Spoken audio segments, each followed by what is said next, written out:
வணக்கம். ரிஷபராசி தமிழ் புத்தாண்டு ராசி பலன்கள். ரிஷபராசிக்காரர்களுக்கு தமிழ் புத்தாண்டில் கிரகங்கள் தரக்கூடிய பலன்கள், கிரகங்கள் மாற்றம் பெற்று அமர்ந்திருக்கக்கூடிய ஸ்தான பலங்கள், எந்த பரிகாரம் செய்தால் கெடு பலன்கள் குறைந்து நற்பலன்கள் அதிகரிக்கக்கூடிய பரிகாரங்களை பற்றி விரிவாக பார்க்கலாம். ரிஷபராசி சுக்கிர பகவான் ஆட்சி பெறுகின்ற முதல் ராசி.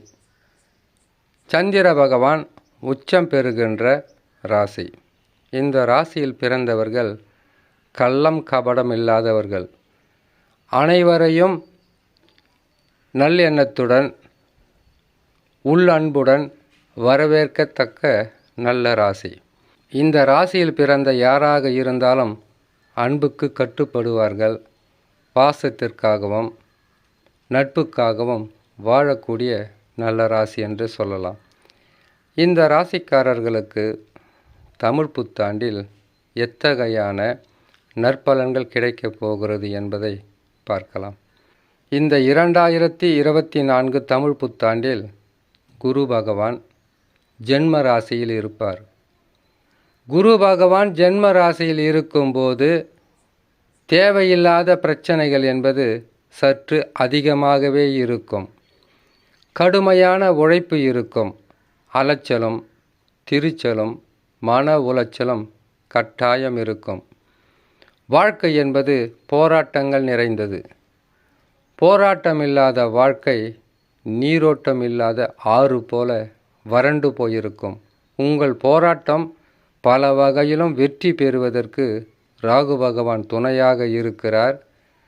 சனி பகவான் கருமஸ்தானத்தில் அமர்ந்து உங்களை மிகப்பெரிய ஒரு நற்பலன்களை செய்வதற்குண்டான வழிகளை காட்டுவார்.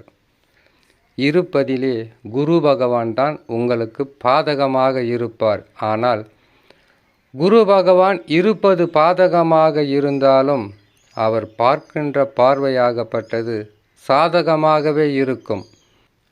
அதிகப்படியான உழைப்பும் கடுமையான போராட்டம் இருந்தாலும் நற்பலன்கள் என்பது அவ்வப்போது நடந்து கொண்டே இருக்கும்.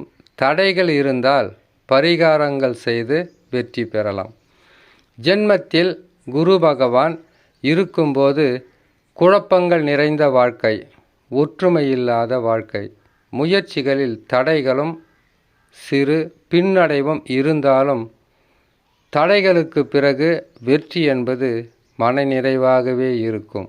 இது குரு பகவான் தருகின்ற பலன். குரு பகவான் ஜென்ம ராசியில் 5 மாதம் இருப்பார்.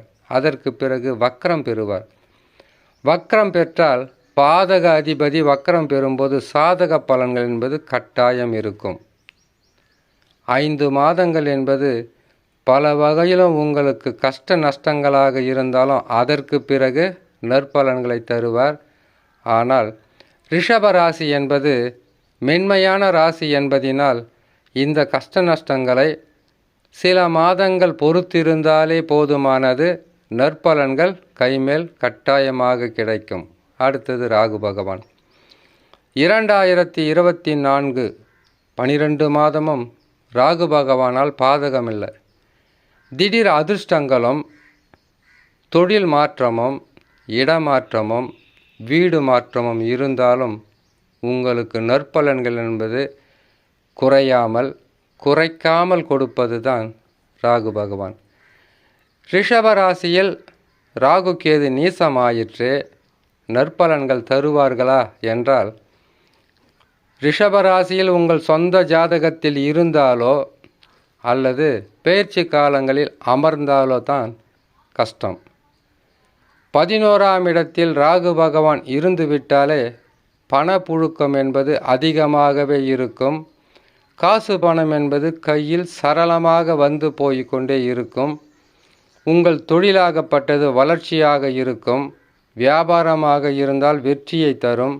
நற்பலன்கள் அதிகரித்து கொண்டே இருக்கும். எத்தனை நற்பலன்கள் ராகு பகவான் தர வேண்டுமோ அத்தனை நற்பலன்களும் தரக்கூடிய மிக உயர்ந்த ஸ்தானம்தான் இந்த 11ஆம் இடம்.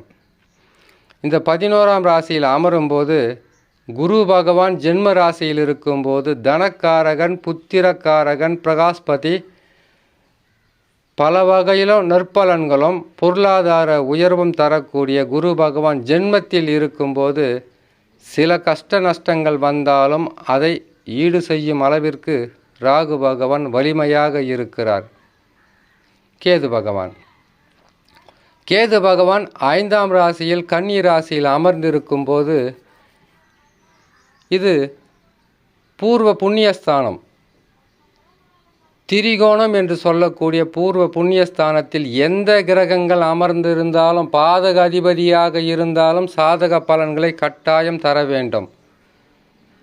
சாதக பலன்கள் அதிகமாக பெற வேண்டுமென்றால் உங்களுடைய ஜாதகத்தில் நடக்கின்ற தசாவாகப்பட்டது உங்களுக்கு வலிமையாக இருந்துவிட்டால் பாதகம் என்பது சிறிதளவும் இல்லாமல் சாதக பலன்களை தந்துவிடும். குருவலய குருவாக குரு பகவான் அமரும்போது ஒரு சிலருக்கு வாழ்க்கையில் பல வகையிலும் நற்பலன்களை கொடுத்து விடுவார். இதே குரு பகவான் குருவலய குருவாக அமரக்கூடிய ஸ்தானம் என்பது, இடம் என்பது ரிஷபம், கும்பம். இந்த இரு ராசிகளில் அமரும்போது மிகவும் வலிமையாகவும் செயல்பட்டு வெற்றிகளை தருவார். தசா சரியில்லாதவர்களுக்குத்தான் சிறிது பின்னடைவாக இருக்கும். இழப்புக்கள் எதுவும் பெரிதளவாக இருக்காது. அடுத்தது சனி பகவான் 10ஆம் இடத்தில் கும்பராசியில் அமர்ந்திருக்கக்கூடிய சனி பகவான் பல வகையிலும் நற்பலன்களை செய்தே ஆக வேண்டும்.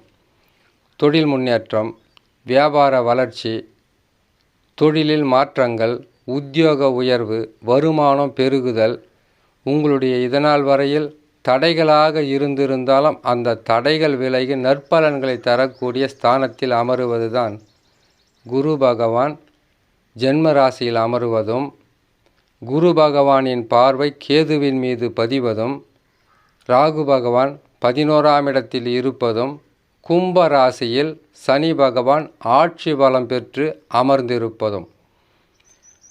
வலிமை குன்றிய கிரகமாக, பல வகையிலும் உங்களுக்கு கஷ்ட நஷ்டங்களை கொடுக்கின்ற கிரகமாக குரு பகவான் செயல்பட்டாலும் அவர் பார்வை பலம் சிறப்பாக இருக்கும். சில பின்னடைவு என்பது கணவன் மனைவிக்குள் சிறு கருத்து வேறுபாடுகள் ஏற்பட்டு மறைந்து போகும்.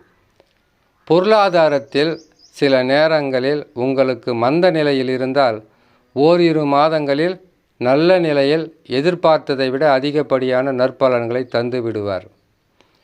கேது பகவானோ உங்கள் வளர்ச்சிக்கு தடையாக இல்லாமல் உங்களுடைய வளர்ச்சிகளுக்கு அனைத்திற்கும் ஏணிப்படியாகவே இருந்து உயர்த்தி விடுவார். அதிர்ஷ்டங்களை அள்ளி கொடுக்கின்ற ஸ்தானத்தில் ராகு பகவான். ராகுவை போல் கொடுப்பார் இல்லை, கேதுவை போல் கெடுப்பார் இல்லை. கொடுக்கின்ற ஸ்தானத்தில் ராகு பகவான் அமர்ந்து விட்டால் கெடுக்கின்ற ஸ்தானத்தில் கேது பகவான் அமர்ந்து விடுவார் என்பது ஜோதிட விதி. என்றாலும் ராகு பகவான் தேவைகளுக்கு அதிகமாக உங்கள் வாழ்க்கையில் எதிர்பார்த்த வெற்றிகளை பெறுவதற்கு உதவியாக, இதனால் வரையில் தடைகளாக இருந்தது விலக்கி நற்பலன்களை செய்வதற்குண்டான மிக உயர்ந்த ஸ்தானம் என்று சொல்லக்கூடிய உபஜய ஸ்தானத்தில் 11ஆம் ராசியில் அமர்ந்திருப்பது வெற்றிகளை உங்களுக்கு எளிதில் தக்க வைத்து கொடுப்பார். தசா சரியில்லாதவர்களுக்கு மட்டும்தான் பல வகையிலும் பாடாய்படுத்திவிடும் இந்த கிரக அமைப்புகள்.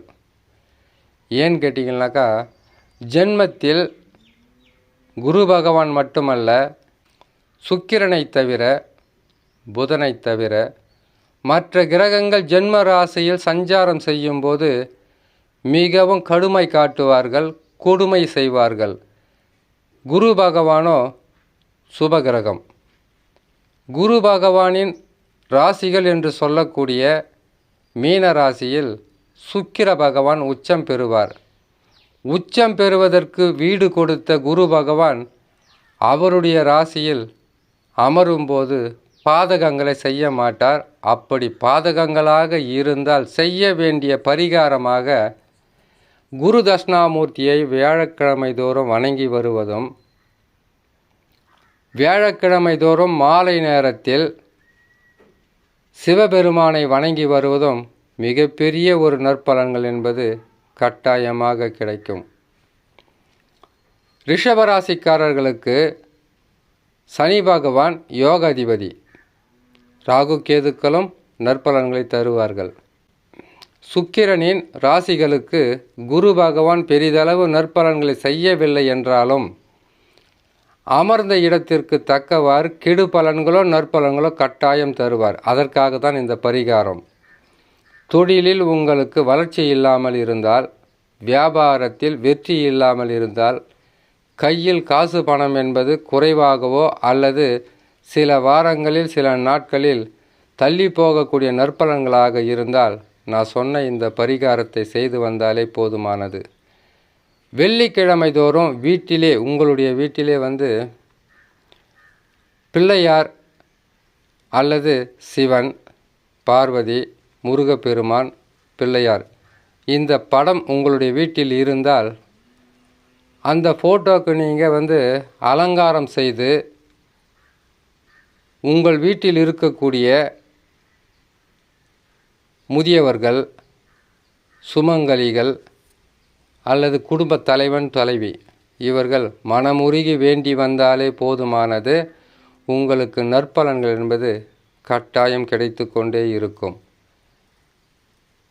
அருகில் உள்ள ஆலயங்களுக்கு செல்வதற்குண்டான வழி இருந்தால் வியாழக்கிழமை தோறும் நவகிரகத்தில் இருக்கக்கூடிய குரு பகவானை வணங்கி வருவதும் வலம் வருவதும் மாற்றங்களும் முன்னேற்றங்களும் கட்டாயம் உங்களுக்கு கிடைத்தே தீரும் என்று சொல்லி இன்னொரு நல்ல பதிவில் உங்களை நான் சந்திக்கிறேன். நன்றி, வணக்கம்.